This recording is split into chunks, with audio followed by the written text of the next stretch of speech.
Tour de chaud. Nos chroniqueurs se déboutonnent sur le vif. Bien, toute l'équipe donc au meilleur de sa forme et donc déterminée donc à vous servir le meilleur d'elle-même. Voilà. Vous nous rejoignez sur 95 sur Fraternité à Mamou dans la ville Carrefour, à Cancan vous êtes sur 97, 98 à 7 à Sigrid à Toulbouré, 107 sur Kanyazik à Kindia. Merci encore une fois de l'attention.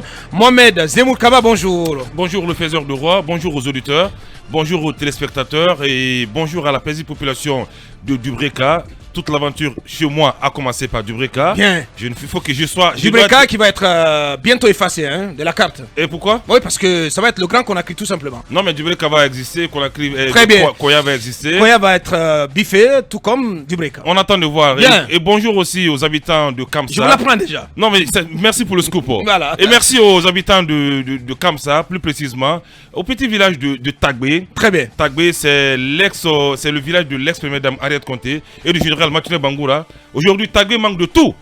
Tout. C'est le village du général Mathurin. Bien. Mais aucune route. Et pourtant, ce village est impacté par la CBG. Merci. Donc j'espère qu'on trouvera une solution. Là, t'es donné. Akumba Diallo, bonjour. Bonjour. N'est pas fini. Non, je voulais dire que toute la population est invitée à Kanka. Très bien. Il faut sauver le fleuve Milo. Vous êtes Voilà. tous invités. C'est une initiative salvatrice et générale. Ouais. Ça ne se résume pas qu'à Kanka. Ouais. Donc vous êtes tous invités à Kanka la semaine prochaine. Bref, et pas, Il faut sauver le fleuve Milo. Félicitations à Sansi Kabadia et toute son équipe. Bonjour Akumba. Bonjour à Aboubakar, bonjour à nos chers auditeurs et téléspectateurs. Mon nono, mon dalin, mon kumbia, Bien. bonjour. Maguiné tout simplement. Maguiné, bonjour à tous les auditeurs et téléspectateurs. Et j'invite tout le monde à venir observer le pont qui relie Gawal à Télémélé qui a cédé. Ouh là là. Oui, depuis Quand longtemps. est-ce? Ah, mais ça fait des semaines maintenant. Je suis pas au courant. J'invite tous ceux qui ont un cœur à penser à ces populations qui ne pourront plus se rendre visite, se mouvoir Bien. entre ces deux préfectures voisines. Dommage. Emmanuel Minimono, bonjour. Bonjour à Boakar, bonjour à nos auditeurs et téléspectateurs, bonjour à mon Dabola natal Très bien. et bonjour à mon Gekedou paternel et maternel. Bonjour à tous. Bien. Bonjour Bassikolo.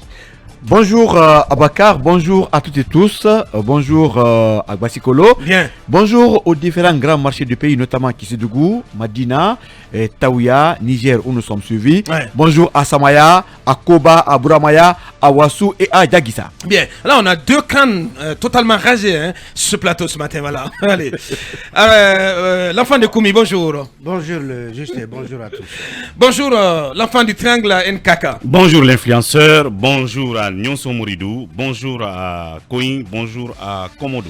Très bien, on commence avec vous, Mamadouri. Alors, c'est très au marché de banlieue à Conakry, les abords de nouveau réoccupés par les vendeuses, Ouais. notamment. Après l'ordre qui a été mis aux abords de nos marchés de Conakry, c'est le désordre qui est encore de retour. Très malheureusement, c'est l'habitude de nos concitoyens. Ouais. Vous On a rappelez... l'impression que ça devient un problème insoluble. Ben, voilà. Depuis le régime d'Alpha Condé. Insoluble effectivement par le fait de certainement l'impéritie des autorités. des gestionnaires de marché d'abord, Ouais. parce que ce sont eux qui sont les premiers responsables de ces marchés. C'est à eux de veiller justement à l'ordre dans ces marchés-là. Vous rappellerez qu'à l'époque, Moustapha Naïté, ministre des Travaux publics, avait donc érigé des murets devant ces marchés de Conakry pour d'abord mettre ce que j'ai dit tout à l'heure de l'ordre dans ces marchés-là, mais deuxièmement pour éviter ou sinon réduire drastiquement le risque d'accident qu'on a toujours connu aux abords de ces marchés-là. Vous rappellerez la transversale que certains appelleraient maudite de Anta, où des camions ont tué plusieurs fois des gens à ce niveau-là, Ouais. et aux abords de beaucoup d'autres marchés. Donc ces murets ont été dressés devant ces marchés, ouais. et si vous voulez, l'effet direct qu'il y a eu tout de suite, c'est que ça a mis de l'ordre dans la circulation. Ouais. Il y avait de la fluidité, les véhicules ont ou garé et sans gêner de l'autre côté la circulation. Ouais. Les dames, elles sont protégées en quelque sorte des éventuels accidents. Malheureusement, les dames reviennent toujours à s'installer en dehors de ces murets. Le cas le plus illustratif. Il y a Anko 5. C'est Anko 5. Mais c'est pas possible. Anko 5 Sangoya, ouais. c'est extrêmement impraticable. Anta aussi. Oui, Non, non. Anta, c'est pire. Déjà en Kosenk Sangoya, c'est impraticable.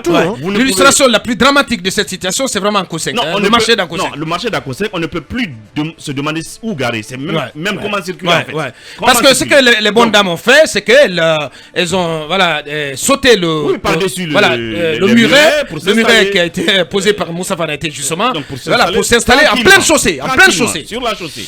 Donc après, les gens veulent qu'on change, mais malheureusement, nos mauvaises habitudes restent toujours ancrées dans nos... Pendant ce temps, mais que fait Madame la gouverneure? Parce qu'à un moment donné, une campagne, une annonce du CNRD, Manu, avait été faite, une annonce officielle, pour demander que tous les occupants des emprises des voies publiques déguerpissent.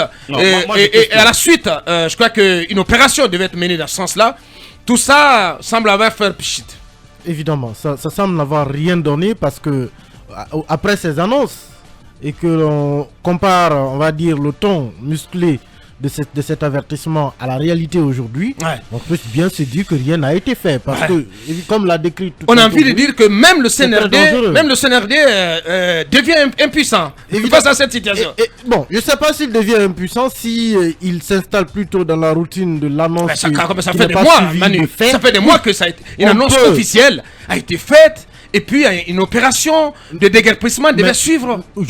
Justement. C'est pourquoi mais l'État, ce sont les actions. C'est pourquoi j'ai dit c'est pas une question d'impuissance ou c'est une question de tout simplement effet d'annonce. On a annoncé, on n'a pas fait. Si au moins on avait agi et qu'après il y a eu récidive, on aurait compris que oui, il y a une sorte d'impuissance. Mais là, on a annoncé, on n'a pas fait. Et malheureusement, ce n'est pas que dans ce cas, il y a d'autres domaines dans lesquels on a annoncé des choses qu'on n'a jamais faites. Mais il y a un détail quand même important qu'il faut relever, où il a dit tantôt. Les gestionnaires de marché. Mais ces gens, ces dames dont on parle, qui viennent s'installer carrément sur la chaussée, elles payent. Elles payent des tickets chaque jour. Ça veut dire que de manière tacite... Donc vous voulez dire que les gestionnaires des marchés sont complices de cette Évidemment qu'ils sont complices. Quand quelqu'un s'installe sur un endroit où il ne doit pas s'installer, vous lui faites payer une sorte de location, vous légalisez de façon tacite l'endroit où il est installé finalement. Les gestionnaires de marché perçoivent de l'argent de ces pauvres dames, de ces commerçantes, de ces vendeuses. Ça veut dire que finalement, elles ont le droit de s'installer. Je pense qu'à partir du moment où on a mis les murets et qu'on a dit que personne ne devait s'y installer, même si c'est à coût de 100 francs, il fallait tout simplement ne rien percevoir de personne et s'assurer que personne ne s'y installe. Mais quand on vient leur prendre de l'argent, on leur donne le droit de s'asseoir. Mais les mairies aussi, Abakar. Les mairies ont un rôle très important. Aujourd'hui, il y a ce qu'on appelle la police communale un peu partout. À un moment donné, les mairies ont pris en tout cas cette situation à bras le corps. Mais très malheureusement, ce n'est pas le cas aujourd'hui. Et du côté de Matoto, Mamadou Atos Kamara avait quand même mis des garde-fous au niveau d'Anta. Mais ce n'est plus le cas. Le maire de Ratoma, mais justement, puisque vous parlez du marché d'Anta, il y a les accusations de cet opérateur économique qui est passé dans ce studio, dans cette émission, pour accuser, accuser le maire Tos d'avoir permis à des femmes d'occuper toute la déventure de son immeuble. Mais c'est de ça que je parle. C'est quand même très grave. Il en faisait en tout cas son combat, mais aujourd'hui, tout porte à croire que tout est délaissé. Rappelez-vous quand je parle bien de M. Bayo. M. Bayo qui est passé sur ce plateau. Il y a eu 3 drames à Anta, où des gens sont décédés. Récemment, c'est un camion qui a perdu, dont le chauffeur a perdu le contrôle, qui est venu écraser beaucoup de dames. Et le lendemain, on se met à faire des salam alaikum. C'est n'importe quoi. Mais vous avez vu, Lincoln, les images de ces dames qui occupent, parce que c'est important de s'arrêter un moment là-dessus sur le cas de cet immeuble. Vous avez vu les dames qui ont pris en otage toute la déventure de cet immeuble. Oui, mais bien sûr, il y a une complicité. Mais c'est pas possible. Il y a une complicité. C'est pas possible. Ceux qui ont des boutiques, mais des magasins, les gens qui y logent, mais pratiquement tout le monde est parti. Ils ne peuvent même pas accéder au bâtiment. Oui, puisque mais il faut que le maire règle cette situation. Mais le maire ne peut pas. Si c'est interdit les manifs, il est prompt à faire cela. Franchement, et mieux que ça, Abakar, allez à l'extérieur. C'est un investissement privé là. Le cas de Kindia fait peur. Le marché de Kindia. Et il y a un sens interdit, mais là les femmes ont occupé complètement la rue. Mais malheureusement, à Kindia, il n'y a pas de maire. Parce que le vieux maire qui est là, il ne peut rien faire. Bangoura. Mais il ne peut rien faire. Aller de ce côté, mais les femmes règnent en maîtresse. On n'entend plus parler de lui. Dans la rue, et c'est fini. Alors n'attendons pas qu'il y ait des drames humains pour dire quoi que ce soit. Je crois que nous sommes très mal barrés. Merci. Allez, Akumba.